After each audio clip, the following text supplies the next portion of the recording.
السلام عليكم ورحمة الله وبركاته. أعزائي المشاهدين في كل مكان، يا أهلا وسهلا بكم. النهاردة إن شاء الله رايحين العاصمة الإدارية.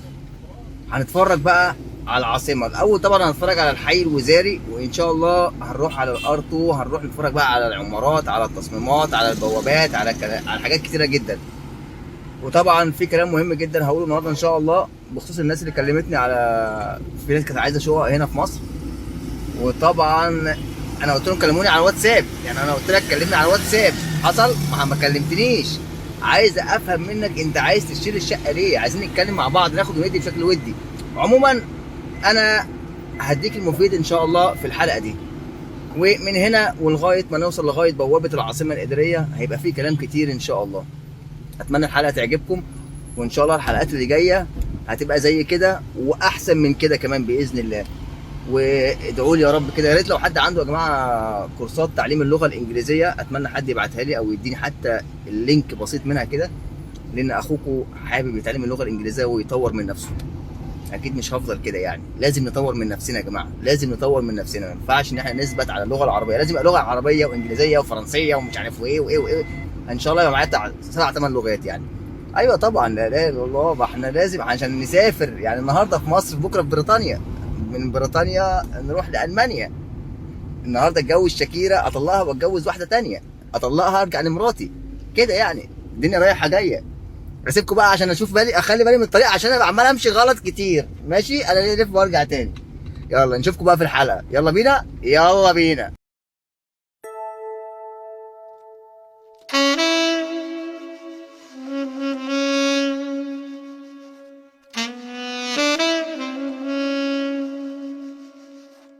ورجعنا لكم تاني اعزائي المشاهدين، يا اهلا وسهلا بكم. انا عارف اني اتاخرت عليكم في الفيديوهات الفتره اللي فاتت، بس الفتره الاخيره بصراحه كان فيها احداث كتيره جدا جدا جدا مشوقه.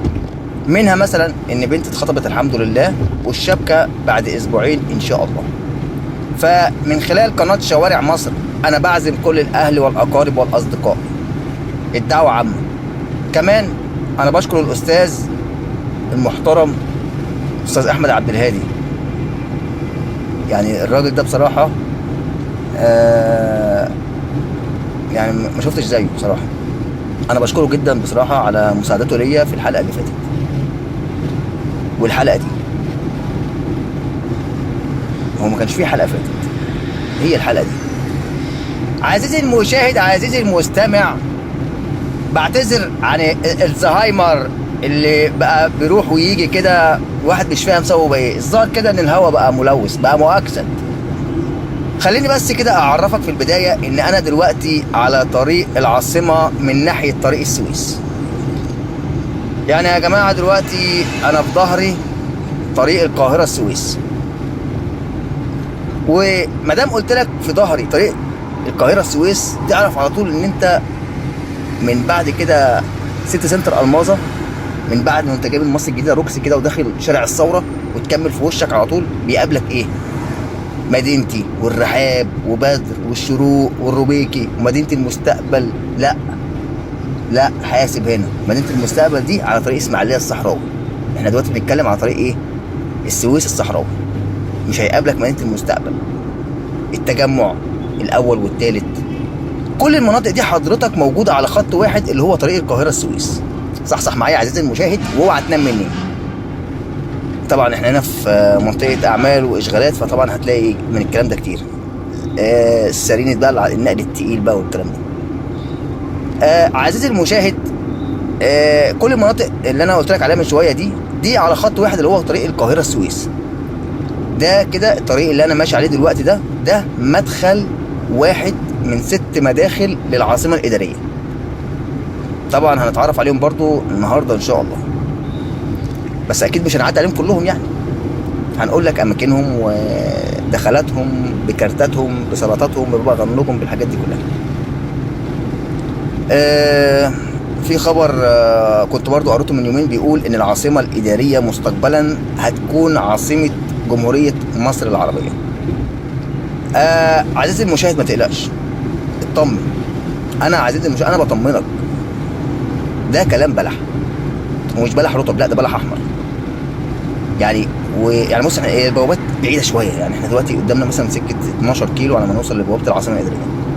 فمن هنا بقى ولغايه ما نوصل لبوابات العاصمه الاداريه ومسجد الفتاح العليم، هقول لك ليه القاهره هي عاصمه مصر اول حاجه، ويعني ايه القاهره. تمام. شوف حضرتك، القاهره حضرتك يعني التاريخ، يعني الحضاره، يعني اكبر واهم مدينه في مصر، يعني المركز الثاني افريقيا وال17 عالميا من حيث عدد السكان، يعني التنوع الثقافي والحضاري، يعني حصن بابليون، يعني الكنيسه المعلقه وشجره ستنا مريم عليها السلام. اقول لك تاني ولا كفايه؟ شوف حضرتك، القاهره دي تقدر تعتبرها زي متحف كبير، متحف كبير قوي قوي قوي قوي قوي. المتحف ده مفتوح 24 ساعه. خليك معايا.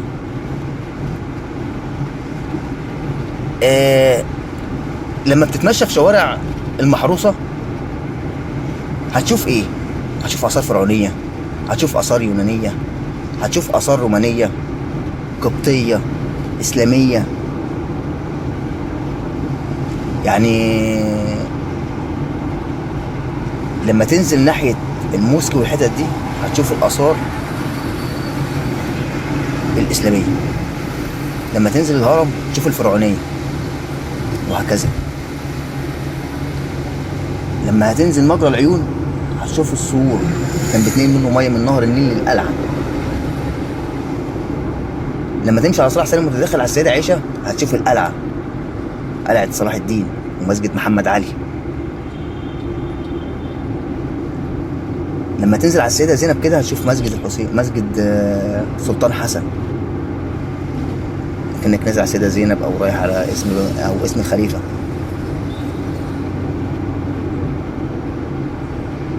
كل مكان في مصر ليه تاريخ، كل مكان في القاهرة ليه حكاية.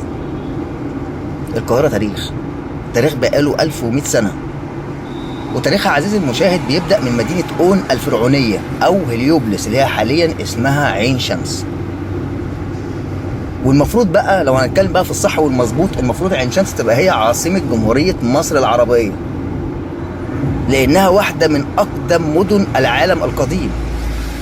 بس عشان خاطر برضو عين شمس تعتبر هي من تبع محافظة القاهرة، ومحافظة القاهرة أكبر وأهم مدينة في مصر، علشان كده جمهورية مصر العربية اسمها عاصمتها القاهرة. طب نسيبنا بقى من مدينة أون ونتكلم عن القاهرة بقى بطرازها الحالي. تاريخ القاهرة بيرجع لإنشائها إلى الفتح الإسلامي على يد عمرو بن العاص، الكلام ده سنة 641 ميلاديا. وعلى فكرة أنشأ برضو مدينة الفسطاط، كان جنبيها حديقة كبيرة اسمها حديقة الفسطاط، بس اتشالت دلوقتي وبقى مكانها اتعمل مكان إضافة للمتحف الحضارة، اتوسع يعني، والطريق هناك اتوسع والدنيا بقت حلوة شوية. إن شاء الله بقى أنزل هناك برضو وأصور لكم. فلما الفاطميين جم من تونس ودخلوا مصر، دي جماعة بوابة العاصمة الإدارية. شايف التصاميم الإسلامية الجميلة؟ هنتكلم عنها برضو. بصراحة حاجة ولا أروع.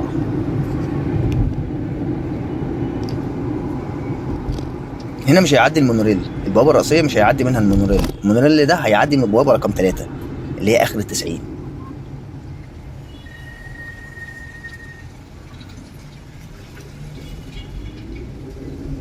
مش عارف الفتحات هتنور الحتت دي ولا لا. شايف الجمال؟ بس هو بقى تحت يعني العربيه ماشيه في الارض، يعني ده بلاط، فالبلاط بازز، فالبازز مع الماشي العربيه والكاوتش. شايف التصاميم الاسلاميه الجميله؟ ايه ده؟ يعني الشكل جميل بصراحه، الدخله حلوه، وتحسه داخل على فرعوني. بس الاسفلت اللي مش حلو بصراحه بقى.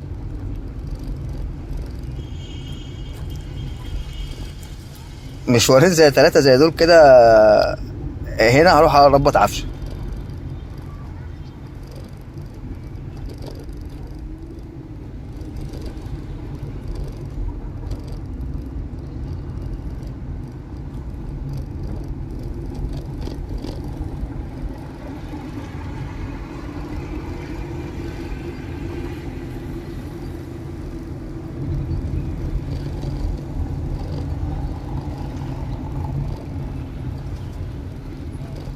طبعا دي خدمات الطريق بقى، شاي وقهوة، مية، حاجة ساقعة،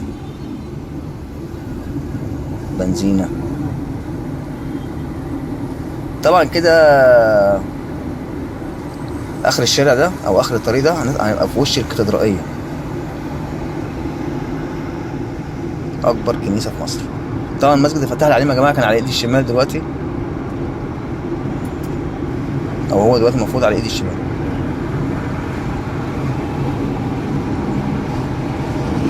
المهم لما الفاطميين جم من تونس ودخلوا مصر، بدأ القائد جوهر الصقلي في بناء العاصمة الجديدة للدولة الفاطمية بأمر من الخليفة الفاطمي المعز لدين الله. الكلام ده كان سنة 969 ميلادية. وبعدين طبعا أطلق عليها الخليفة اسم القاهرة.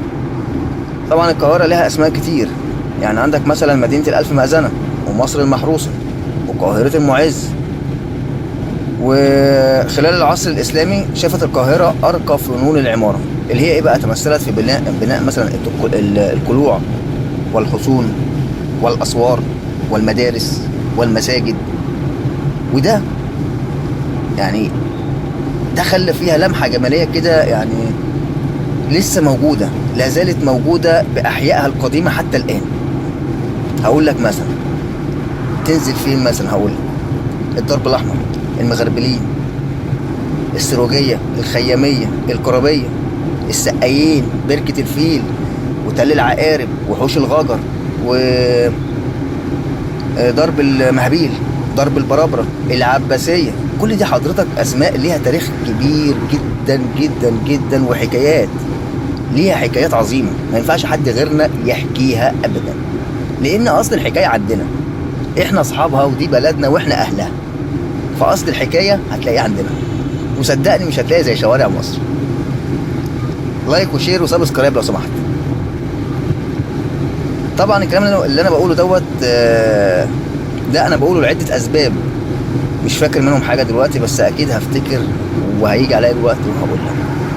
كده كده الكلام هيجيب بعضه والمواضيع هتدخل في بعض، فما تستعجلش، خد نصيبك معايا صبر، علشان مش هتلاقي زي شوارع مصر. عزيزي المشاهد، عزيزي المستمع، من جمهورية مصر العربية، العاصمة الإدارية، ومن مكاني هذا، ومن أول الحلقة أهو وأنا بنبه اللي مش مشترك يشترك ويفعل زر الجرس ويدينا لايك لو سمحت، ما تعزوش عن أخوه ليصلك مني كل ما هو جديد. كمان الشير مهم جدا، يعني علشان الفيديوهات بقى توصل لأكبر عدد من الناس اللي بتحب مصر وإيه شوارع مصر. طيب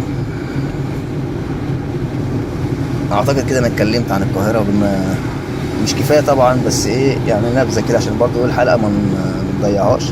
طبعا المباني اللي على ايدنا الشمال دي يا جماعه دي البرج الايقوني، المشروع الصيني، ناطحات السحاب اللي على ايدنا الشمال هنا كده.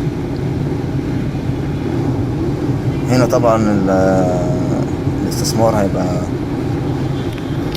يعني ان شاء الله متفائل خير باذن الله. هنا هتبقى دنيا تانية واسعار تانية، احنا متوقعين كده باذن الله، يعني لان الناس كلها مهتميه دلوقتي بالعاصمه الاداريه، والاسعار دلوقتي برضو مش 100 100. بالنسبه بقى للناس اللي حابه تشتري او تأجر شقق او عقارات في مصر، الناس اللي بتسأل وما بتنفذش، الناس اللي بتسأل وهي مش عارفة هي عايزاها ليه، فلوس في الأرض وخلاص، أي حاجة، ما هو مش أي شقة ولا أي عمارة ولا أي فيلا ولا أي أرض، كل حاجة وليها حاجة، ما ينفعش تركب على حاجة تانية. اولا في 3 اسئله محتاجين ل3 اجابات. خد معايا الكلام واحده واحده، وخد نايبك صبر معايا. اولا ليه، وفين، وبكام؟ ما هو بصراحه كده بيني وبينك، ما انا لازم اجمع عنك معلومات الاول علشان اقدر ارشدك صح. اقول لك دي كويسه، دي لا، دي الموقع بتاعها اماكن ترفيه كده ملم. يعني كل واحد بيشتري او بيأجر شقه هنا في مصر للسياحه، كل واحد مختلف عن التاني. كل واحد عايز شقه على حسب احتياجاته. عندك واحد ممكن يشتري شقه مثلا علشان الصيف، هو مش عاوزها غير شهر ولا 2 في السنه، ودي اللي هي دي الشقه الموسميه. عندك واحد تاني ممكن يشتري شقه للاستثمار، والاستثمار في الشقق او العقارات نوعين، في نوع طويل المدى ونوع تاني اسمه استثمار قصير المدى. الاستثمار طويل المدى ده يعني اشتري شقه وبالبلدي كده اسقعها وبعد سنه او 2 ابيعها. في واحد تاني يقول لك لا، انا عاوزها للاستثمار قصير المدى، يعني انا عايز اشتري شقه علشان ااجرها ويطلع لي منها عائد شهري. خد بالك، الاستثمار طويل المدى ده مش احسن حاجه فيه في وسط البلد او في وسط القاهره. ليه بقى؟ لان في وسط القاهره اسعار الشقق بتطلع من 5 الى 6% سنويا، لكن الشقق اللي بتنط نطات كبيره بالنسبه للاستثمار طويل المدى اللي هو سنه 2 3 وابيعها والكلام ده، هي المدن الجديده. عندك مثلا دار مصر، الشقه في دار مصر السنه اللي فاتت كان سعرها 1,000,000 جنيه، النهارده سعر النهارده 1,5 مليون. فالمدن الجديده بمجرد كده ما بتسكن السعر بينط نطات كبيره. عندك مثلا اللي جاي اسكندريه يسكن 2 3 في السنه، مش ده كده عاوز شقه مصيف؟ واحد نازل في اسكندريه وعايز يسكن 2 3 وعايز شقه، يبقى عايز شقه ايه؟ مصيف. طيب انا لو هشتري شقه في اسكندريه كشقه مصيف، هل هشتريها في وسط البلد؟ ما هو اكيد لا. يعني هاخدها على الكورنيش، قريبه من الكورنيش، يعني انا هجيبها للمصيف، يعني فسحه. فالفسحه دي يفرق فيها الفيو، هيفرق فيها الراحه، هيفرق فيها قربها من المناطق الترفيهيه. ما ينفعش ابقى جاي القاهره اتفسح كل سنه، باجي مثلا اسبوع ولا 2 ولا 3 واروح اخد شقه في العاصمه الاداريه. ما ينفعش اخد في التجمع اخر ال90، لا، انا هاخد جنب اماكن الترفيه. يعني مثلا لو في القاهره هنا مثلا هاخد في وسط البلد، يكون الفيو بتاعها مثلا حلو على النيل مثلا، ده بالنسبه للي عاوز يجيب مثلا شقه مصيف. طب حتى الاستثمار قصير المدى ليه نوعين، تعرف كده؟ مثلا شقه في منطقه سياحيه رقم 1، شقه زي دي عمرها ما هتتأجر لا بالشهور ولا بالسنين، دي هتتأجر بالايام. حد ياخدها اسبوع، بعد كده اسره تيجي تاخدها 10 ايام. شقه زي دي ممكن تتأجر على مدار السنه 5 6 شهور بس بالكتير قوي. بس خد بالك 5 6 شهور بارقام كبيره، فوقك من 25 30 و40 في الشهر ده، لا مفيش الاسعار دي دلوقتي. مفيش حضرتك، كل سنه وانت طيب، كان في خلص. يعني انت عارف لو هتاخد مثلا لو خدت شقه مثلا في العجوزه ولا المهندسين او الدقي او حتى على النيل،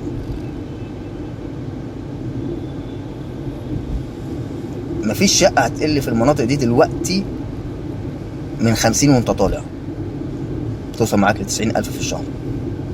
دي حضرتك اسعار دلوقتي. وبرضه خد بالك الشقق برضه في المناطق دي مش بتتأجر السنة كلها، يعني دي برضه بتتأجر شهور معينة، ويا عالم برضه هتتأجر فول تايم ولا لا. بس اقول لك على حاجة، فيها حاجة مثلا أأمن من كده، منطقة زي المنيل أو الدقي اللي في الجيزة عليهم إقبال جامد جدا جدا جدا على الإيجار. عارف ليه ولا متعرفش؟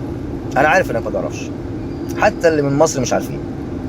رقم 1، وده بنسبة 70% من اللي بيأجروا هم الطلبة. مناطق نظيفة قريبة جدا من جامعة القاهرة، فبالتالي المنطقتين دول عليهم اقبال من ناحيه طلبه جامعه القاهره. اسعى الكلام، المنيل والجيزه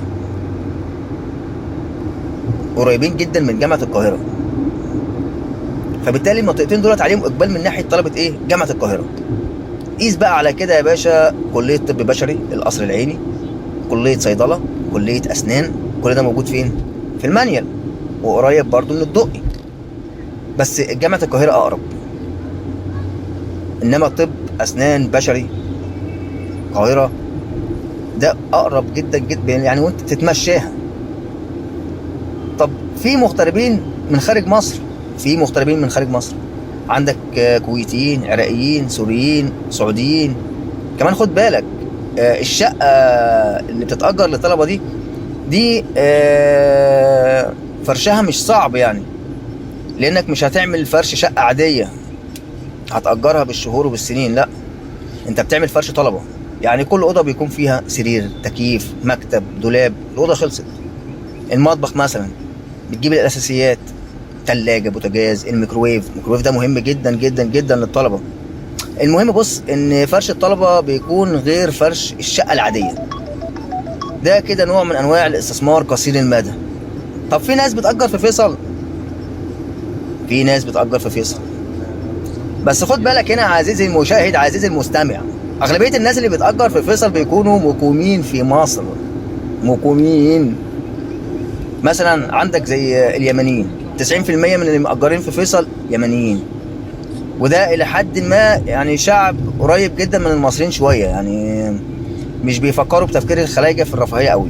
يعني ممكن 20 واحد يناموا في الشقه عادي جدا يعني. لما تكون كتير ومفيش سراير كتير ولا حاجه، مثلا فك السراير، حط مراتب جنب بعض، بعد كده الاوضه بدل ما كانت بتشيل مثلا 2 تشيل 7 8. وطبعا اللي بيسكن في فيصل برضه هو بيدور على سعر اوفر في الايجار، وتكون الشقه برضو قريبه من وسط البلد. فهيجوا لفين؟ عندك منطقتين، يا منطقه زي فيصل يا منطقه زي ارض اللواء. دايما هناك المنطقتين دولت تلاقي فيهم يمنيين كتير وسودانيين اكتر. فاللي بيدور على شقه او عايز يشتري شقه في مصر لازم يبقى عارف هو هيجيبها ليه. دلوقتي يا جماعه المبنى اللي على ايدي اليمين ده مبنى تابع لمنطقه البنوك، يعني الجزء اللي ورا ده خاص بمنطقه البنوك. 180 درجه. اخر الشارع ده كده واول شارع يمين ده على نصيته مول اسمه جراند سكوير. بيقولوا ان البن هنا حلو يعني بصراحه، بس انا مش بحب انقل اخبار غير لما اتاكد بنفسي. تعالى نشرب فنجان قهوه كده علشان نصحصح ونعرف نقيم صح. ما شاء الله لا قوه الا بالله. ده حضرتك مول جراند سكوير، المبنى واخد نصيتين مع شاشه عرض كبيره لعرض الاعلانات. خد بالك دي كده اقل مول في العاصمه الاداريه، تقدر تقول على صاحبه فقير. اسعار النهارده يا جماعه في العاصمه الاداريه، التجاري بيبدا من 3.5 ل 4 مليون، والاداري او الطبي بيبدا من 2 مليون جنيه. تعالوا بقى نشرب القهوه ونصحصح ونرجع تاني.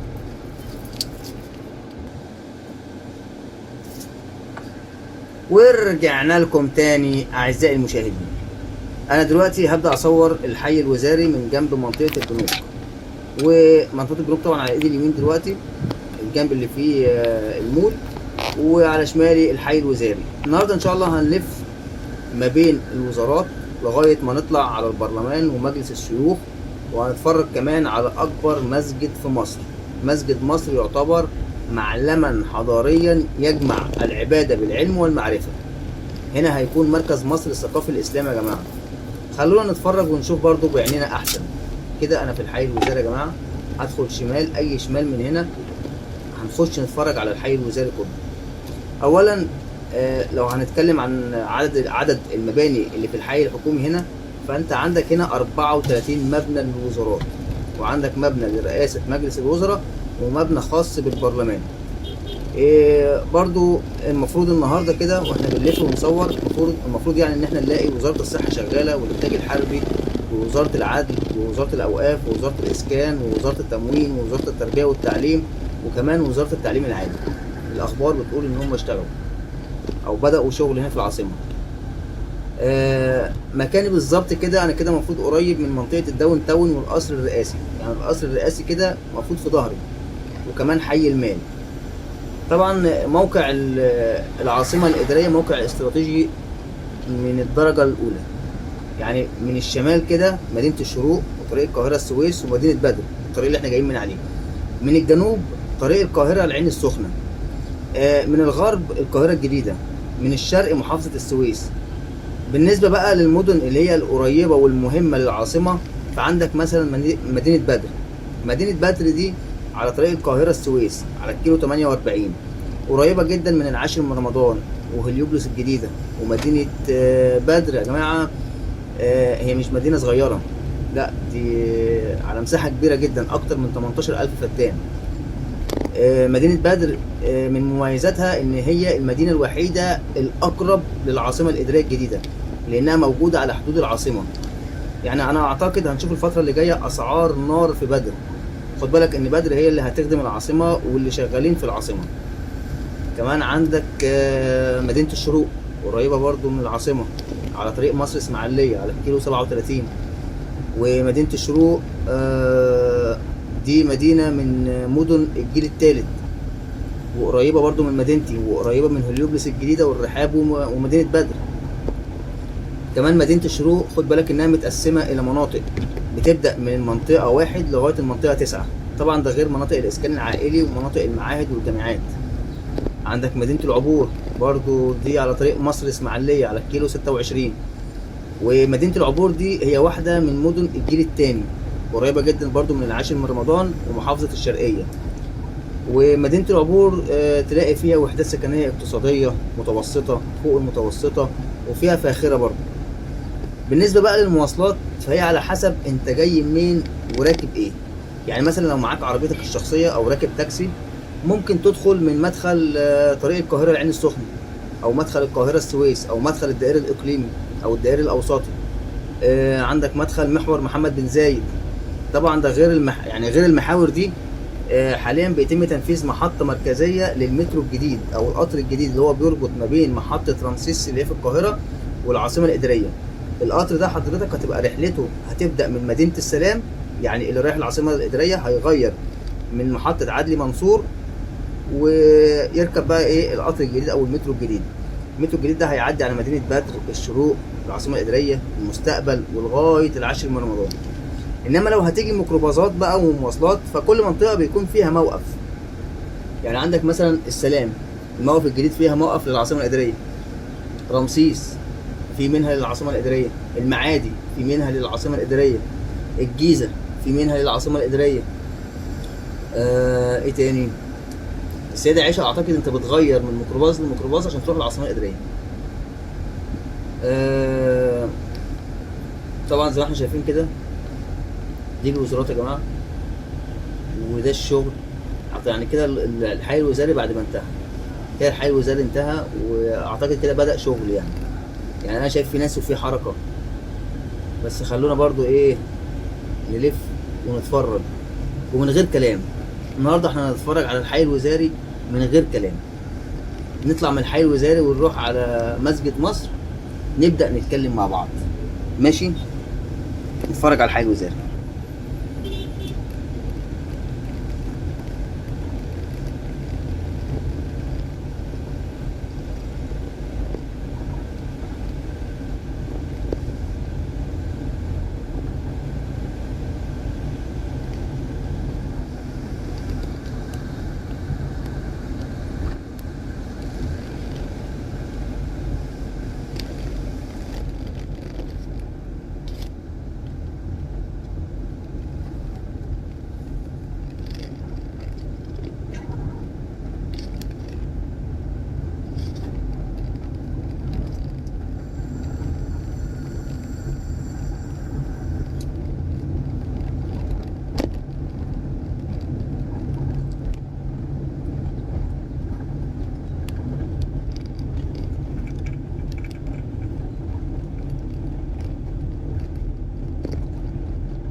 كده اللي في وشنا هناك ده مسجد مصر.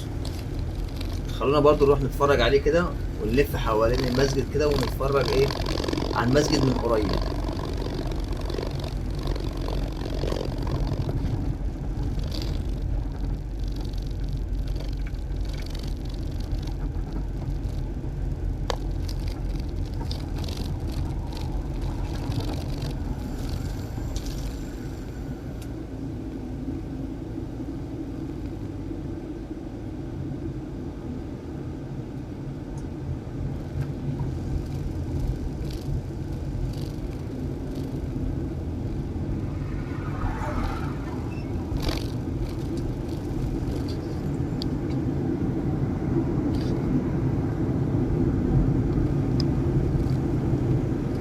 طبعا انا ما اعرفش الطريق ده اخره يوديك فين، بس يعني انا ما لفيتش في العاصمه كتير، بس عارف اماكن يعني الحي الوزاري، مسجد مصر، مسجد الفتاح العليم، الارتو، الكيان، المناطق. انما في طرق انا اول مره بصراحه، يعني الطريق ده انا ما اعرفش يوديني فين، اخره كده يوديني فين، بس اكيد هيبقى في العاصمه وهيطلعني في حته بعيده خالص عن ايه العاصمه، ممكن مكان تاني خالص. العاصمه كبيره جدا. ده يا جماعه مسجد مصر، اكبر مسجد في مصر.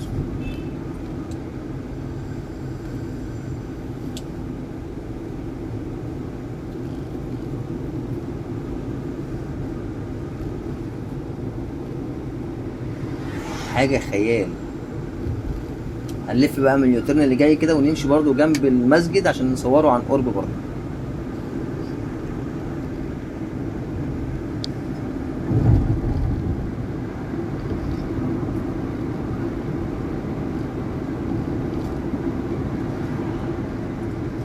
زي ما احنا شايفين لسه برضو في شغل في العاصمة كتير. يعتبر كده المرحلة الأولى انتهت، كده شغالين في المرحلة التانية. خلونا نلف من هنا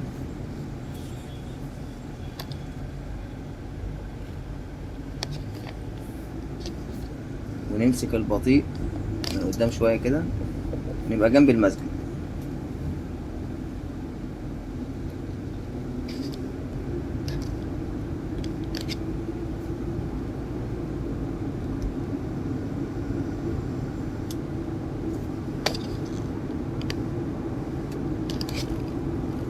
يعني بص انا بلففك مصر وانت قاعد في البيت، انت اكنك في مصر دلوقتي حاليا.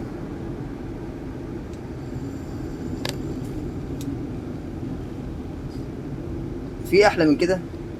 متبخلش علينا يا عزيزي المشاهد باللايك والشير لو سمحت، ولو مش مشترك اشترك.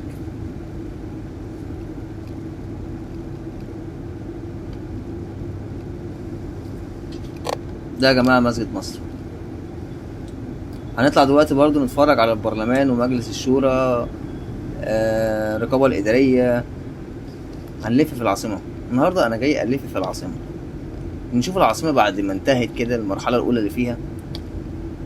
بص على الجمال، في مساحات كبيرة فاضية، مساحات كبيرة جدا، يعني هنا المكان يستوعب لناس كتيرة جدا ومش هيبقى زحمة.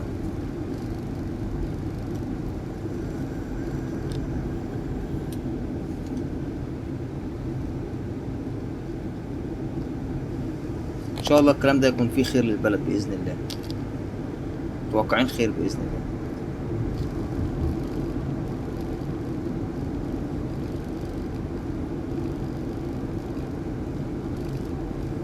تعالى برضو نلف من الناحية التانية كده ونمشي من الجنب التاني.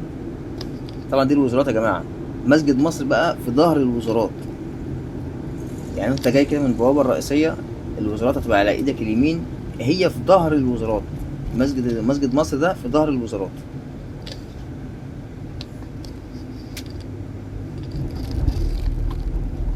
طبعا المساحات الخضراء كتيرة جدا.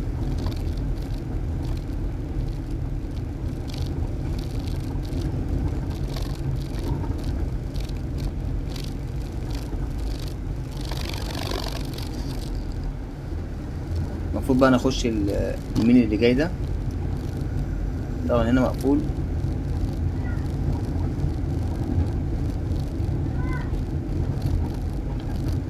وهنا مقفول برضو، يعني اخش من ورا العربيه اللي هناك دي.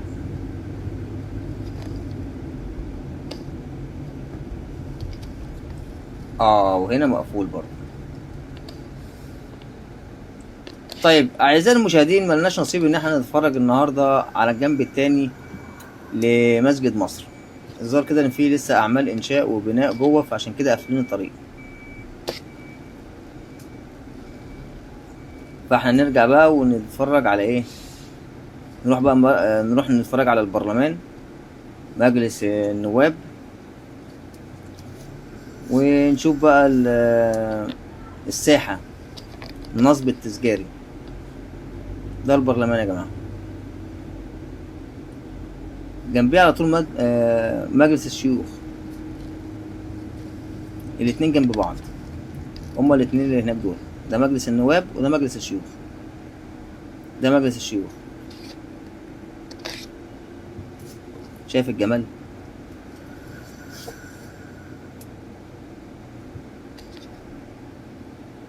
ده مجلس النواب. شايف العظمة؟ مساحات كبيرة مش صغيرة، كل حاجة واخدة حقها.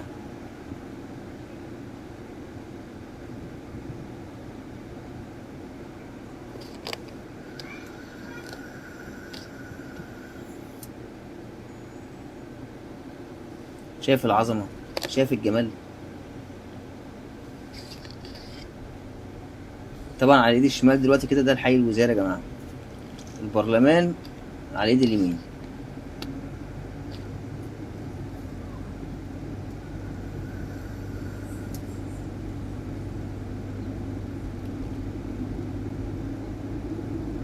برضو لو عرفنا ندخل البطيء برضو اهو، هدخل البطيء واصور مجلس النواب.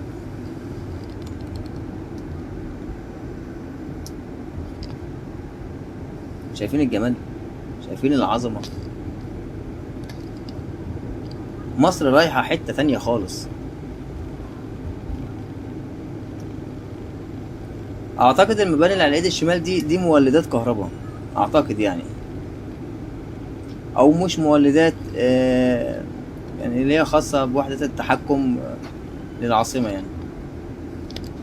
ده سور مجلس النواب، ودي بوابة مجلس النواب، السادة النواب. ده كده اقرب حاجة ليا ممكن اصورها في مجلس النواب. حاجة بصراحة عظيمة جدا جدا جدا جدا، حاجة روعة، حاجة فوق الخيال. يعني ما توقعتش بصراحة ان العاصمة يبقى فيها كده، او يتعمل فيها كده، او تبقى في النهاية بالشكل اللي احنا شايفينه النهاردة ده.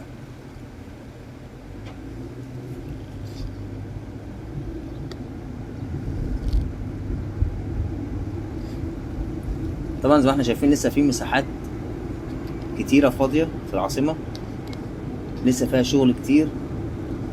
يعني لسه المرحلة الأولى وبالشكل ده، امال لما تخلص المرحلة التانية هيبقى شكلها عامل ازاي؟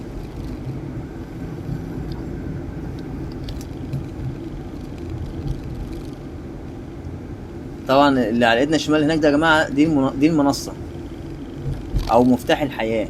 بتشوفها من فوق كده بالطيارة، بتلاقيها مفتاح الحياة الفرعوني، على الشكل مفتاح الحياة الفرعوني. دي المنصة زي اللي موجودة في مدينة نصر كده، نصب تذكاري.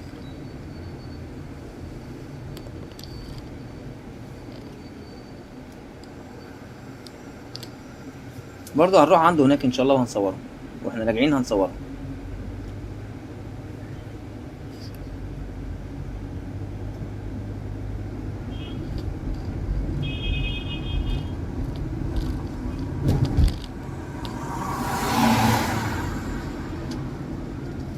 ادي برضو مجلس الشيوخ وادي مجلس النواب. ده منظره من بره من على الطريق. تفتكر بقى الحته الفاضيه دي كلها كده هتبقى ايه؟ هيتعمل فيها ايه؟ ما هو مجلس النواب ومجلس الشيوخ برضو اكيد مش ما ينفعش ان هم يختفوا، لازم يبقوا باينين. دي معالم من معالم العاصمه برضو. المساحه كبيره جدا جدا جدا، والتصميم بصراحه جميل جدا جدا جدا. تفتكر بقى الحته اللي قدامها دي هيتعمل فيها ايه؟ هنعرف برضو.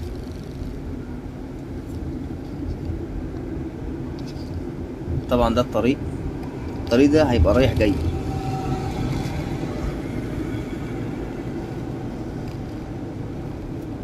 طبعا المبنى اللي هناك على ايدنا اليمين ده دي الرقابة الإدارية،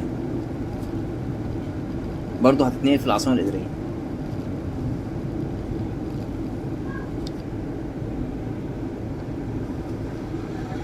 طبعا زي ما احنا شايفين طريق واسع جدا كبير جدا، تحس ان انت على طريق مصر اسكندرية الصحراوي. بس هو مشكلته ان هو الطريق ده رايح جاي وسايح على بعضه، مش عارف بقى هل هيبقى رايح ولا رايح جاي ولا هيبقى جاي بس، لسه الكلام ده برضه احنا مش عارفينه. دي يا جماعة الرقابة الإدارية، شايف التصميم والجمال، تحس ان انت قدام شريحة إلكترونية، مش قدام مبنى، قدام حاجة كده يعني، حاجة جميلة بصراحة.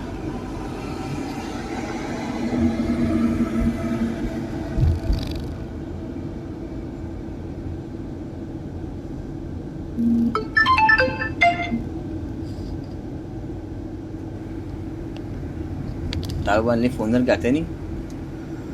طبعا موقف الميكروباصات يا جماعة بالنسبة للناس اللي جاية مواصلات، موقف الميكروباصات قدام على اليمين، يعني موقف الميكروباصات هينزلك قدام منطقة البنوك، ما بين منطقة البنوك والحي الوزاري، يعني الموقف بتاعهم في الحي الوزاري نفسه، علشان انت لو جاي عايز فندق الماسة، عايز الحي الوزاري، عايز تروح الكيان، عايز تروح الارتو، المشروع الصيني، الكلام ده كله في خطوط بتوديك المكان اللي انت عاوزه. بس الموقف الرئيسي في الحي الوزاري هنا، يعني ده موقف الميكروباصات يا جماعه، ده موقف الميكروباصات الخاص بالعاصمه. كده شايف مادام في كميه الميكروباصات دي كده الموقف اشتغل، كده قصدي الموقف طبعا اشتغل، والحي الوزاري كمان اشتغل. طبعا مش كلهم تبع الموقف. بكده تكون انتهت حلقه النهارده، ونشوفكم ان شاء الله في حلقه جديده من حلقات شوارع مصر. السلام عليكم.